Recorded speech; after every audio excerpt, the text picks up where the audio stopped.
ஆச்சி கொழுக்கட்டை மாவு வந்தாச்சு.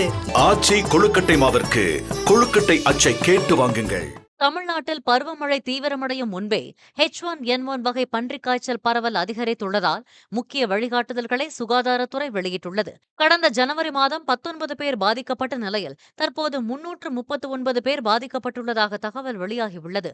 எனவே காய்ச்சல், இருமல், தொண்டைவலி, பசியின்மை போன்ற அறிகுறிகள் தென்பட்டால் அலட்சியப்படுத்தாமல் உடனடியாக மருத்துவமனை சென்று பரிசோதனை மேற்கொள்ள வேண்டும் எனவும், மருந்தகங்களில் சுயமாக மருந்து வாங்கி உட்கொள்வதை தவிர்க்க வேண்டும் எனவும் சுகாதாரத்துறை எச்சரிக்கை விடுத்துள்ளது. ஆச்சி கொழுக்கட்டை மாவு வந்தாச்சு. ஆச்சி கொழுக்கட்டை மாவிற்கு கொழுக்கட்டை அச்சை கேட்டு வாங்குங்கள். பிளே ஸ்டோர் மற்றும் ஆப் ஸ்டோரில் இருந்து பாலிமர் செயலியை QR கோடு மூலம் பதிவிறக்கம் செய்யுங்கள். செய்திகளை உடனுக்குடன் பெறுங்கள்.